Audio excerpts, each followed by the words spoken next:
स्वागत है आप सभी का अपने YouTube चैनल यूनिक क्लासेस में। आज हम करेंगे क्लास 12 की जो हिस्ट्री है यानी कि जो इतिहास है उसका चैप्टर नंबर 1 पार्ट नंबर 1 करेंगे, जिसका नाम है ईंटें, मनके तथा अस्थियाँ, हड़प्पा सभ्यता। तो इसमें हम जानेंगे जो ईंटें हैं, मनके हैं और जो अस्थियाँ हैं उनके द्वारा हम ये जानेंगे कि जो हड़प्पा सभ्यता है उसकी खोज किस प्रकार से की गई है। तो जो पुरातत्वविद होते हैं वो क्या करते हैं, ये ईंटें जो होती हैं या फिर जो मनके होते हैं या फिर जो अस्थियाँ वगैरह होती हैं यानी कि जो पुरातात्विक साक्ष्य होते हैं उनके द्वारा जानकारी प्राप्त करते हैं कि ये जो बस्ती है ये किस समय की है। तो हड़प्पा जो सभ्यता है उसके बारे में हम जानेंगे। तो इसके साथ मैं आपको यहाँ पर ये बताना चाहती हूँ, अगर अभी तक आपने इसका चैप्टर 1 का जो MCQ है हिस्ट्री का वो नहीं देखा है तो आप देख सकते हैं, उसका लिंक आपको डिस्क्रिप्शन बॉक्स में दे दिया जाएगा। और मैं आपको बता दूं, मैंने सारे के सारे जितने भी चैप्टर्स हैं हिस्ट्री के उन सब के मैंने नोट्स के साथ क्या है MCQ क्वेश्चंस करवाए हैं अच्छे से एक्सप्लेन करके, तो आप उनको भी देख सकते हैं। अब यहाँ पे बात की जाए, सबसे पहले जो हड़प्पा मोहर है वो किस प्रकार की थी। तो जो हड़प्पा मोहर की खोज की गई है, जो हड़प्पा मोहर मिली है, जो पुरातत्वविद हैं उनको, पुरातत्वविद कौन होते हैं, जो इतिहास की खोज करते हैं, तो उनको जो हड़प्पा मोहरें मिली हैं वो किस प्रकार की थी। वो सेलखड़ी नामक पत्थर से बनाई गई थी। एक सेलखड़ी नामक एक पत्थर है उसके द्वारा उसका निर्माण किया गया था। मोहरों पर सामान्य रूप से जो जानवर हैं उनके चित्र दिखाई देते हैं। इसके साथ साथ कुछ ऐसी लिपि भी लिखी गई है, कुछ ऐसी लिपि के चिन्ह भी उत्कीर्ण हैं। उत्कीर्ण मतलब जो उत्कृत किए गए हैं, उस सेलखड़ी नामक जो पत्थर है उस पर उत्कृत किए गए हैं। देख सकते हैं जो मोहर है, मोहर में जानवर के चित्र है एक, और जो लिपि है वो कुछ इस प्रकार की लिखी गई है जिसे अभी तक क्या है खोजा नहीं जा सका है, पढ़ा नहीं जा सका है। तो ये इसकी विशेषता है हड़प्पा मोहर की। अब बात की जाए जो ये हड़प्पा सभ्यता है इसकी जानकारी किस प्रकार से मिलती है, कौन कौन से पुरातात्विक साक्ष्य हैं जिनके द्वारा हम हड़प्पा जो सभ्यता है उसकी जानकारी प्राप्त करते हैं। तो इसमें हमें जो पुरातत्वविद हैं उनके द्वारा खोजी गई कुछ वस्तुएं हैं जिनसे उन्होंने यह अनुमान लगाया है। पुरातत्वविदों को उन साक्ष्यों से यह जानकारी प्राप्त हुई है कि एक सभ्यता है उसका जन्म हुआ था। तो वो कौन कौन से साक्ष्य हैं, तो जो आवास है उस समय जो घर होते थे उनके द्वारा पता चला है। इसके साथ साथ जो मृतबांड है, जो मृतबांड हो गए, आभूषण हो गए, औजार हो गए और मोहरे हो गए, इनके द्वारा पता चला है एक सभ्यता थी। तो ये प्रश्न भी बार बार पूछा जाता है, तो इसे अच्छे से याद कर लीजिए आप समझकर। अब देखिए जो सिंधु घाटी सभ्यता है उसको हड़प्पा सभ्यता कहा जाता है। आपको ये याद रखना है, सिंधु घाटी सभ्यता को ही हड़प्पा सभ्यता कहा जाता है। जो ये संस्कृति जो शब्द है जिसका प्रयोग जो ये पुरातत्वविद होते हैं वो करते हैं, इसका मतलब होता क्या है। तो पुरातत्वविद जो होते हैं उनके द्वारा संस्कृति जो शब्द है उसका प्रयोग किया जाता है, और इसका प्रयोग किया पूरा वस्तुओं के एक ऐसे समूह के लिए किया जाता है। जो ये पूरा वस्तुएं होती हैं जो ये खोजी जाती हैं, जैसे कि जो ईंटें, मनके, पत्थर वगैरह हो गए हैं, जो ये खोजे जाते हैं जो उस समय के बारे में जानकारी देते हैं, उन्हें पुरातत्व वस्तुएं कहते हैं। तो एक पूरा वस्तु के एक ऐसे समूह के लिए किया जाता है जो कैसे हो, जो विशिष्ट शैली में बने हो, यानी कि जो भी पूरा वस्तुएं हैं एक शैली में बनी हुई दिखाई दे। इसके साथ साथ एक साथ और एक विशेष भौगोलिक क्षेत्र पर मिलती हों, यानी कि जो भी वस्तुएं, जो पुराने समय की जो वस्तुएं हैं उन्हें पूरा वस्तु कहा जाएगा, जो इतिहास को रचने में मदद करेंगी। तो जो पूरा वस्तुएं हैं वो कैसी होनी चाहिए, एक शैली का प्रयोग करके उनका निर्माण किया गया हो, साथ ही साथ क्या है एक ही स्थान पर मिलती हो, एक ही स्थान पर वो पाई गई हो। इसके साथ साथ क्या है जो कालखंड है, कालखंड भी क्या होता है एक समान होता है, इसीलिए क्या है कालखंड के बारे में भी उन वस्तुओं से पता चल जाता है। तो ये होता है संस्कृति, जो शब्द का प्रयोग किया जाता है पुरातत्वविद के द्वारा। अब जो ये पुरावस्तुएं होती हैं किस प्रकार की होती हैं, इनका एग्जाम्पल दे रखा है, जैसे कि मोहरे हो गई, मनके हो गया, बाट हो गए, पत्थर के फलक हो गए, पक्की हुई जो ईंटें हैं, ये सारी की सारी क्या है पूरा वस्तुओं में शामिल हैं। और ये सारी की सारी हड़प्पा जो सभ्यता है उसकी पूरा वस्तुओं में भी शामिल है, तो आपको ध्यान रखना है। ये वस्तुएं अफ़गानिस्तान में मिली हैं, जम्मू में मिली हैं, बलूचिस्तान में मिली हैं। बलूचिस्तान क्या है अब वर्तमान में पाकिस्तान हो गया, क्योंकि उस समय तक भारत और पाकिस्तान का विभाजन नहीं हुआ था, बहुत समय पहले की बात है ये। तो पहले क्या था, पाकिस्तान भारत का हिस्सा था, तो बलूचिस्तान में मिली हैं और गुजरात में मिली। तो आपको याद रखना है ये जितनी भी पूरा वस्तुएं हैं, मोहरे, मनके, बाट, पत्थर के फलक और पक्की हुई ईंटें, ये सारी की सारी कहाँ मिली हैं। इसके साथ साथ आपको ध्यान रखना है ये क्या थी, एक दूसरे से बड़ी लंबी दूरी पर प्राप्त हो रही हैं। तो आप देख सकते हैं कहाँ पर अफ़गानिस्तान है और कहाँ पर गुजरात है, तो कितनी लंबी दूरी पर हैं ये वस्तुएं जो मिली हैं। तो इसका मतलब क्या, हड़प्पा सभ्यता की थी, हड़प्पा सभ्यता बहुत अधिक मात्रा में फैल चुकी थी। तो ये बात यहाँ पर स्पष्ट होती है।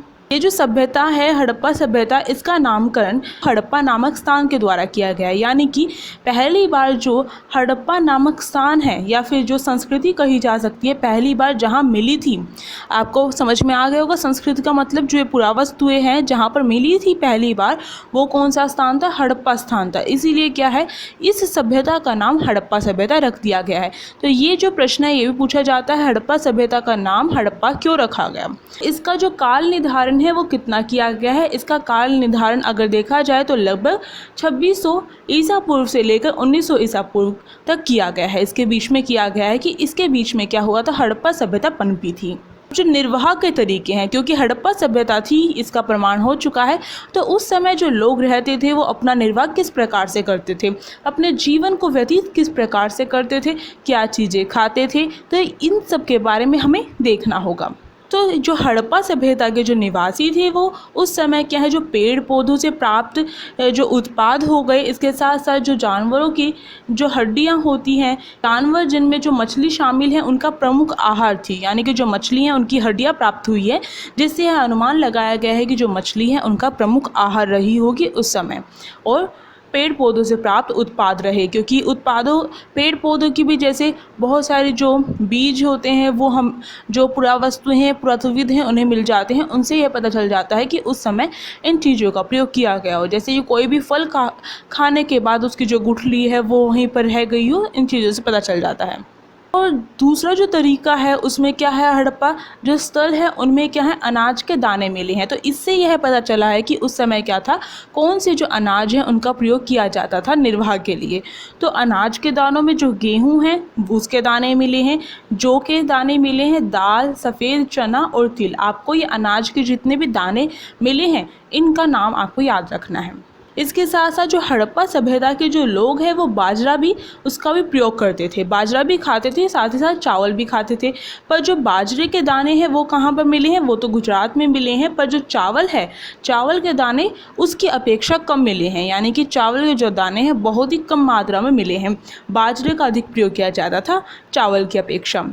हड़प्पा स्थलों में कुछ जानवरों की हड्डियां भी मिली है, पर अभी तक ये ज्ञात नहीं हुआ है कि वो जो जानवर थे उनका शिकार जो ये हड़प्पा सभ्यता के निवासी वो स्वयं करते थे या फिर आखेटक करते थे। आखेटक यानी कि शिकारी करते थे, तो ये नहीं पता चला है। पर जानवरों की हड्डियां मिली हैं और इनसे अनुमान लगाया गया है कि ये जानवर कैसे थे, हड़प्पा सभ्यता के निवासियों के पालतू जानवर थे। तो इन जानवरों में कौन कौन से शामिल है, मवेशी हो गई, भेड़, बकरी, भैंस और सूअर की जो हड्डियाँ हैं वो प्राप्त हुई हैं। और जंगली प्रजातियां हैं उनके अंदर वरहा यानी कि जो सूअर है की हड्डी प्राप्त हुई है, हिरन जो है उसकी हड्डी प्राप्त हुई है और घड़ियाल की हड्डी प्राप्त हुई है। वरहा को सूअर कहा जाता है।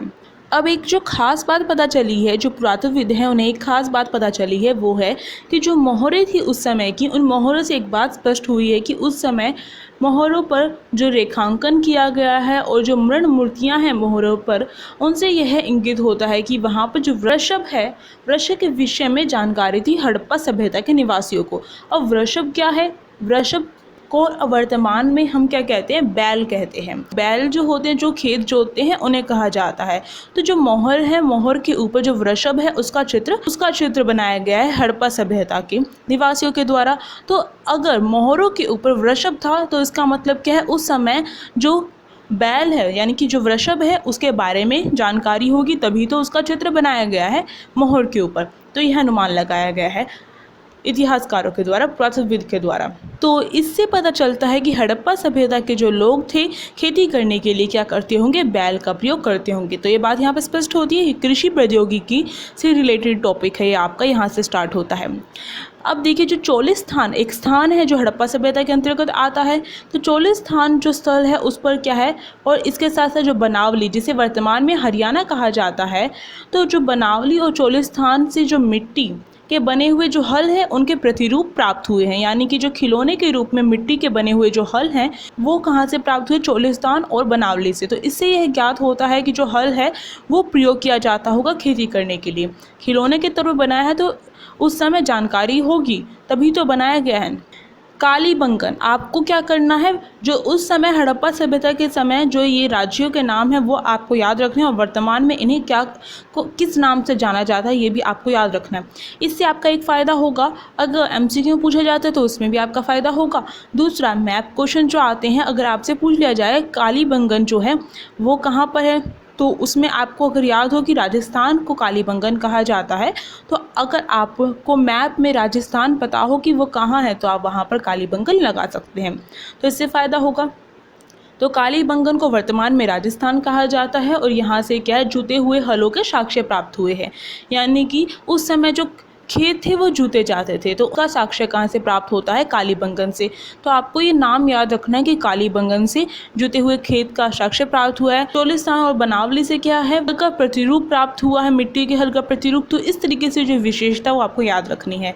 और ये क्या है, ये जानकारियाँ हमें क्या बताती हैं कि किस प्रकार से वहाँ पर जो कृषि प्रौद्योगिकी है, जो टेक्नोलॉजी थी, जो तकनीक है, वो किस प्रकार के प्रयोग की जाती थी कृषि करने के लिए। वो जोता हुआ जो खेत है वो प्राप्त हुआ है और वो खेत क्या है, उस खेत में हल रेखाएं जो थी एक दूसरे को समकोण पर काटती थी। तो आपको ध्यान रखना है, समकोण का मतलब होता है राइट एंगल, यानी कि जो दो तरीके के खेत थे जो जुते गए थे एक खेत के अंदर और वो एक दूसरे को समकोण पर काटते थे। तो इससे पता चलता है कि एक साथ क्या है, दो अलग अलग फसलें उगाई जाती थी। तो आपको ये ध्यान रखना है। अब हमें ये पता चल गया है कि किस प्रकार की जो कृषि प्रौद्योगिकी है उसका इस्तेमाल किया जाता था हड़प्पा सभ्यता में। अब हमें देखना है कि जो सिंचाई है उसकी किस प्रकार की व्यवस्था थी, क्योंकि अगर कृषि की जाती है तो जल की भी आवश्यकता पड़ती है। तो सिंचाई हेतु जो जल है वो किस प्रकार से प्राप्त किया जाता था उस समय हड़प्पा सभ्यता में, तो ये हमें देखना है। तो जो अफ़गानिस्तान में सुर्तगई नामक जो हड़प्पा स्थल है उसमें नहर के अवशेष मिले हैं, यानी कि अवशेष का मतलब होता है बचा कुचा, यानी कि जो नहर थी अब वर्तमान में जो बची कुची जो नहर है या फिर उसके टुकड़े हैं वो वहाँ पर प्राप्त हुए हैं, जिससे पता चलता है कि उस समय अफ़गानिस्तान क्या था, उस समय हड़प्पा सभ्यता के अंतर्गत आता था। तो ये पता चला है कि जो सुर्तगई अफ़गानिस्तान का जो सुर्तगई है वहाँ पर नहर का अवशेष मिले हैं। तो इससे ये पता चला है कि नहर का इस्तेमाल किया जाता था कृषि करने के लिए। दूसरा, धोलावीरा, जो धोलावीरा है वो गुजरात को कहा जाता है वर्तमान में। तो जो धोलावीरा है वहाँ से जलाशयों का प्रयोग किया जाता था धोलावीरा में। इन जलाशयों के अवशेष मिले हैं धोलावीरा में, जब ही तो पता चला है। तो ये अनुमान लगाया गया है कि जो जलाशय हैं इनका प्रयोग किया है कृषि के लिए किया जाता होगा, जल संचय करने के लिए। अब हम देखेंगे मोहनजोदड़ो। जो मोहनजोदड़ो है वो क्या है, हड़प्पा सभ्यता का एक सबसे अनूठा शहरी केंद्र है। तो आपको याद रखना है ये शहरी केंद्र है। इसमें दो प्रकार की बस्तियां थी, यानी कि दो भागों में बस्तियों को विभाजित किया गया था मोहनजोदड़ो में। एक जो बस्ती थी वो एक जो था वो छोटा था लेकिन क्या है ऊंचाई पर स्थित था, जिसका नाम दुर्ग है। तो आपको ध्यान रखना है, छोटा था आकार में पर ऊंचाई में स्थित था। और जो दूसरा था वो क्या था, काफ़ी बड़ा था आकार में पर वो क्या है नीचे स्थित था। तो आप याद कर सकते हैं, एक जो छोटा है वो ऊंचाई पर स्थित है यानी कि अपोजिट हो गया है, और दूसरा बड़ा है और वो नीचे स्थित है, जिसे निचला शहर कहा जाता है। तो आप अच्छे से नाम याद कर सकते हैं, नीचे स्थित जो था वो निचला शहर है, ऊपर जो स्थित था वो दुर्ग है और दुर्ग छोटा था। दुर्ग की ऊंचाई का जो कारण है वो इतिहासकारों ने पता किया है, उसमें यह पता चला है कि जो दुर्ग की संरचना है वो क्या है, कच्ची ईंटों के जो चबूतरे पहले बनाए गए, यानी कि पहले चबूतरे बना दिए गए कच्ची ईंटों के और उसके ऊपर क्या है दुर्ग की जो संरचना है उसका निर्माण किया गया।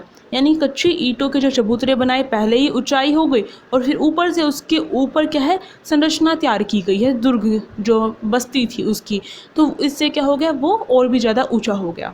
दुर्ग को दीवारों से घेरा गया है। तो आपको ये बात भी ध्यान रखनी है, दीवारों से घेरा गया है। और इसका कारण क्या है, इसका कारण ये है कि उसे निचले शहर से बिल्कुल अलग किया गया है। अब जो बहुत बार पूछा जाता प्रश्न है वो ये है कि जो नियोजन के लक्षण हैं वो पता करने हैं कि हड़प्पा सभ्यता में कौन कौन से नियोजन के लक्षण प्राप्त हुए हैं। तो देखिए, जो नियोजन के लक्षण में सबसे ज़्यादा जो इम्पोर्टेंट है, जिससे पता चला है कि जो नियोजन यानी कि जो प्रक्रिया थी, नियोजन मतलब होता है प्लानिंग करना, यानी कि जो हड़प्पा सभ्यता है उसमें किस प्रकार से पता चलता है, तो उस समय जो ईंटें हैं वो क्या प्लानिंग के द्वारा यानी कि एक योजना के तहत बनाई जाती थी। किस प्रकार से उस समय जो ईंटें थी वो धूप में पकाकर यानी कि धूप में सुखाकर बनाई जाती थी और भट्टी में पकाकर बनाई जाती थी। तो ये जो था एक सारे के सारे जितने भी ईंटें प्राप्त हुई हैं उन सब में क्या है ये खासियत देखी गई है। तो यानी कि एक योजना तैयार की गई थी कि ईंटें बनाने के लिए इस प्रकार की प्रक्रिया होती है। इसके साथ साथ एक मज़ेदार बात पता चली है, वो ये पता चली है कि एक निश्चित अनुपात में बनी हुई ईंटें होती थी। किस अनुपात में होती थी? लंबाई और चौड़ाई क्या होती थी? ऊंचाई की क्रमशः 4 गुनी होती थी। इसका मतलब है आप अभी ईंट देखिए, यहाँ पर आपके सामने ये ईंट दिखाई गई है। आप देखिए इसमें जो लंबाई है और जो चौड़ाई है वो कौन सी है और जो ऊंचाई है वो कौन सी है। आपको ये बात समझ में आ गई है कि ईंटें हैं एक निश्चित अनुपात में बनाई जाती थी। वो कौन सा अनुपात था? 4:2:1। 4 क्या है? 4 लेंथ है, 2 क्या है? 2 ब्रेथ है और 1 क्या है? हाइट है। यानी कि लंबाई रेशो चौड़ाई रेशो मोटाई। तो इस तरीके से बनाई जाती थी। बस आपको ये बात याद करनी है। और सारे के सारे जो ईंटें हैं वो हड़प्पा सभ्यता में प्रयोग की गई हैं। तो इससे पता चलता है एक निश्चित नियोजन के द्वारा, एक निश्चित प्लानिंग के द्वारा ही क्या है ईंटें तैयार की जाती थी। एक और जो है वो पता चला है नियोजन के तरीकों में जो नालों का निर्माण है उससे भी पता चलता है। जो शहर की सबसे अनूठी विशिष्टताओं में से क्या है, जो नालों का निर्माण है, नियोजित जल निकास जो प्रणाली है वो मिलती है। यानी कि जो शहर हैं उनमें एक विशिष्टता मिलती है, अनूठी विशिष्टता मिलती है। वो क्या है? नियोजित जल निकास प्रणाली। तो आपको ये बात ध्यान रखनी है, ये अनूठी विशिष्टता थी शहर की। वहाँ पर जो जल निकास प्रणाली है वो भी क्या है एक अलग तरीके से बनाई जाती थी, एक प्लानिंग के साथ किया जाता था। तो ये भी क्या है, ये नियोजन के तरीके में भी आता है ये। तो उस समय जो सड़कें तथा जो गलियां थी वो क्या है ग्रिड पद्धति में बनाई जाती थी। ग्रिड पद्धति का मतलब है जलनुमा पद्धति के अनुसार। तो और ये जो सड़कें और जो गलियां होती थी वो एक दूसरे को समकोण पर काटती थी। यानी कि इसे समझने के लिए मान लीजिए एक ये गली यहाँ से जा रही है, एक ये गली यहाँ से जा रही है, एक ये गली यहाँ से जा रही है, एक यहाँ पर जा रही है। तो ये सारी की सारी एक दूसरे को समकोण पर काटेगी। समकोण क्या होता है? राइट एंगल होता है। ये यहाँ पर बढ़ेगी तो ये जो है ये राइट एंगल बन गया यहाँ पर। तो इस तरीके से काटती थी। जो घरों का गंदा पानी होता था वो गलियों की नालियों से जुड़ा होता था। यानी कि जो घरों में जो भी गंदा पानी निकलता था वो क्या है वो गलियों की नालियों से मिल जाता था। जैसे कि अभी वर्तमान में हम देखते हैं हमारे घर में जो नालियाँ होती हैं वो क्या है गंदा पानी निकास करती है और वो सारी की सारी कहाँ मिल जाती हैं? हमारी जो बाहर की जो गली की नाली हैं उनके साथ मिल जाती है। तो यही चीज़ उस समय भी थी और प्रत्येक घर की कम से कम एक दीवार का गली से सटा होना आवश्यक था। तो ये चीज़ फॉलो होने के लिए कि जो घर का गंदा पानी है उसे गलियों की नालियों के साथ जोड़ने के लिए क्या है उस समय एक चीज़ होनी ज़रूरी थी। वो क्या थी? घरों का दीवार से कोई ना कोई एक दीवार से सटा होना। और इसके साथ साथ मैं आपको बता दूं जो नालियां हैं उस समय जो नालियां और जो सड़कें हैं उनका निर्माण पहले किया गया था और घरों का निर्माण बाद में किया गया था, यह पता चलता है। अब देखना है हमें गृह स्थापत्य। तो ये जो घरों का निर्माण किस प्रकार से किया जाता था उसे गृह स्थापत्य कहा जाता है। तो उस समय जो घरों के अंदर क्या था एक आंगन होता था। यानी कि हड़प्पा सभ्यता में जितने घर मिले हैं उनमें क्या है उनमें यह परंपरा बना दी गई थी। ये कहा जा सकता है कि उस समय हर घर में क्या होता था एक आंगन होता था। जैसे कि अब अगर आप देखेंगे जो नए नए घर बनते हैं वो सभी एक जैसे डिज़ाइन के होते हैं। तो उस समय भी क्या है हड़प्पा सभ्यता में एक काल के अनुसार जितने भी घर मिले हैं वो सारे के सारे एक जैसे थे। उनका जो डिज़ाइन था एक जैसा था। तो उसमें क्या है आंगन मिलता है घरों के अंदर जिसके चारों ओर क्या है कमरे बने होते थे। यानी कि बीच में आंगन होता था और उसके चारों तरफ कमरे होते थे। आंगन क्या था? खाना पकाने के लिए, कटाई करने के लिए, इन सारी गतिविधियों के लिए उपयोग किया जाता था और ख़ास तौर पर गर्मियों के मौसम में इनका उपयोग किया जाता था। लोगों के द्वारा अपनी एकांतता को दिया जाने वाला महत्व भी हमें क्या है हड़प्पा सभ्यता में मिलता है। किस प्रकार से पता चलता है कि जो लोग हैं वो एकांत में रहना पसंद करते थे, यानी कि अकेला रहना पसंद करते थे, बाहर के लोगों से जुड़े हुए नहीं थे। तो ये किस बात से पता चलता है? उस समय की जो हड़प्पा सभ्यता है उनके घरों से पता चलता है हमें। उस समय जो गृह स्थापत्य था उसके अंदर जो भूमि तल पर क्या है, भूमि तल पर बनी दीवारों पर क्या है, खिड़कियां नहीं होती थी। इस बात से पता चलता है कि लोग क्या है दूसरे लोगों से इतना मिलकर एकांत में ही रहना पसंद करते थे, एकांतवास अपनाते थे। इसके साथ साथ जो मुख्य द्वार यानी कि जो मेन गेट होता है, मुख्य द्वार है, उसके आंतरिक भाग अथवा आंगन का सीधा अवलोकन नहीं होता था। यानी कि जो मेन गेट है वहाँ से ना तो आंतरिक भाग घर का जो अंदर का जो कमरे हैं वो भी नहीं दिखते थे और ना ही घर के अंदर का जो आंगन है वो नहीं दिखता था। तो इससे पता चलता है एकांतवास को अपनाते थे उस समय कि अगर बाहर का कोई आता है तो सीधे घर पर नज़र ना जाए। अब जो गृह स्थापत्य है उससे जुड़ी हुई कुछ और विशेषताएं हैं। हर घर जो हड़प्पा सभ्यता में मिला है उसमें ज़्यादातर जो बातें सेम है, वो कुछ विशेषता इस प्रकार से हैं कि हर घर में क्या होता था, ईंटों का बना हुआ फर्श होता था। यानी कि अगर अब वर्तमान में देखा जाए तो जो पत्थर की जो फर्श है वो फेमस है, तो उस समय क्या है ईंटों के फर्श होते थे। तो ईंटों का फर्श बना होता था और एक स्नानघर होता था, यानी कि स्विमिंग पूल जिसे कहा जाता है इंग्लिश में। तो एक स्नानघर होता था जिसकी नालियाँ क्या है, इस स्नानघर की जो नालियाँ हैं उनकी जो दीवारें हैं वो क्या है, सड़क से जुड़ी हुई होती थी। तो एक बात आपको ध्यान रखनी है, यानी कि एक बात ध्यान रखनी है, अगर जो जल निकासी के लिए हड़प्पा सभ्यता में जो एक चीज़ अपनाई जाती थी वो ये थी, अगर घर का गंदा पानी निकालना है तो घर की जो एक दीवार है वो नाली से सड़क से जुड़ी होनी चाहिए, सड़क। और अगर स्नान घर का पानी निकालना है तो उसकी जो नाली है वो क्या है, दीवार से जुड़ी होनी चाहिए। वो भी कौन सी दीवार से, सड़क की दीवार से जुड़ी हुई होनी चाहिए। तो ये बात आपको ध्यान रखनी है। कुछ घरों में उस समय जो कुछ घर थे उनमें छत पर जाने के लिए सीढ़ियाँ थी, तो ये भी बात आपको ध्यान रखनी है। कुछ घरों में ही ऐसा होता था, सभी घरों में नहीं होता था। तो इसके अवशेष प्राप्त हुए हैं, यानी कि बची कुची जो सीढ़ियाँ हैं वो प्राप्त हुई हैं। जो कई आवास हैं उनमें क्या है, कुएं प्राप्त हुए हैं, कई घरों में कुएं प्राप्त हुए हैं। और वो भी किस प्रकार के हैं, वो ज़्यादातर क्या होते थे, एक ऐसे कक्ष में बने होते थे, एक ऐसे रूम में, कक्ष यानी कि रूम, एक ऐसे कमरे में बने होते थे जिसमें बाहर का कोई व्यक्ति आ सकता था और क्या है, कुएं का प्रयोग कर सकता था। इसका मतलब तो यही है, एक ऐसा कक्ष था जिसमें बाहर का कोई आ सकता था। क्योंकि मैंने आपको क्या बताया अभी कि जो हड़प्पा सभ्यता में जितने घर बने थे वो एकांतवास को अपनाते थे। अगर बाहर का कोई व्यक्ति आता है तो वो घर के आंतरिक भाग को नहीं देख सकता था, तो इसलिए बाहर की तरफ एक ऐसा कक्ष बना होता था जिसमें बाहर का कोई व्यक्ति आ सकता है। और उस कक्ष में कुआं होता था जिसका प्रयोग राहगीरों के द्वारा किया जाता था। विद्वानों ने यह अनुमान लगाया है कि मोहनजोदड़ो में लगभग क्या है, कुओं की संख्या 700 पाई गई है। तो ये भी आपको बात ध्यान रखनी है, या एमसीक्यू में आपसे पूछा जा सकता है। इसी के साथ वीडियो यहीं पर पॉज करनी होगी। अगर अच्छी लग रही है तो आप क्या कर सकते हैं, वीडियो को लाइक कर सकते हैं और कमेंट करके बता सकते हैं कैसी लगी। अगर चैनल पर नए हो तो आप सब्सक्राइब कर सकते हैं। साइड में जो बेल आइकन है उसे प्रेस करना मत भूलिएगा, क्योंकि न्यू वीडियोज़ की नोटिफिकेशन उसी के द्वारा आपके पास पहुंच सकेगी। Thank you.